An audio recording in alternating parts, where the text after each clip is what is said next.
When was the last time you travelled to an EU country? Was it a last-minute decision where you just packed your swimsuits before running away to a beach in Spain? Or maybe a quick weekend trip to Paris with your mates just because? Well, soon you'll need to plan those a little bit more in advance in order to get your ETIAS visa waiver. But wait. Let's start from the beginning. Before we get started, make sure you subscribe and turn on your notifications so you don't miss an upload. This is the Amalfi Coast in Italy, Hallstatt in Upper Austria, Madrid in Spain, Krakow in Poland, and Amsterdam in the Netherlands. These are all destinations in the Schengen Area. Here it is on a map. It covers most of Europe. The Schengen Area is a group of 26 countries that have agreed to scrap border controls between them, easily allowing travel from one to another without the need to show passports. This sounds great, right? But there's a catch.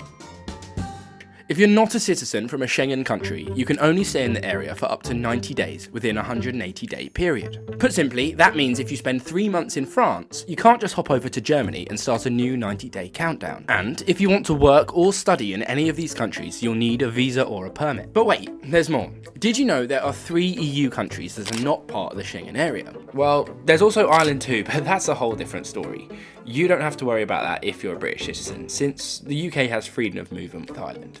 Unlike these 3 other countries, they're Romania, Bulgaria, and Cyprus. If you decide to travel to any of these countries, you'll have a separate 90-day allowance for each one. So, for example, you could spend 90 days in the Schengen area, then 90 days in Romania, and then another 90 days in Cyprus. That is a lot of travelling. But remember, if you want to stay longer or work in any of these countries, you'll need to apply for a visa or a permit. You can find more information on how to do that at gov.uk.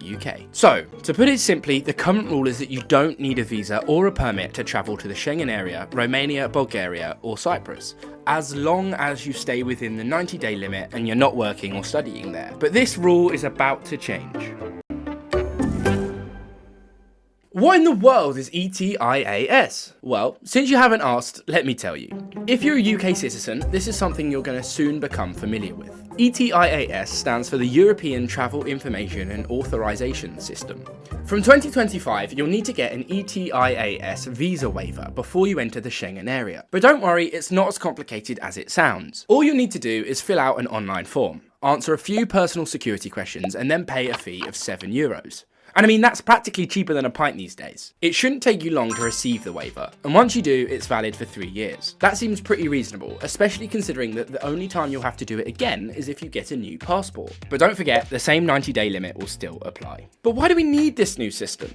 Well, the EU says it's for security reasons. It's a way to keep track of who's entering and leaving the Schengen area. The system will be similar to the ones that the US, Canada, and Australia already have in place. So it's not that big of a deal, really. It's just an extra step to take before you pack your bags and go. So when will this system start? The original plan was to launch it in 2022, but it's been delayed several times by the EU. The latest date is May 2025, but it could change again. So keep an eye out on the news and the official website for updates.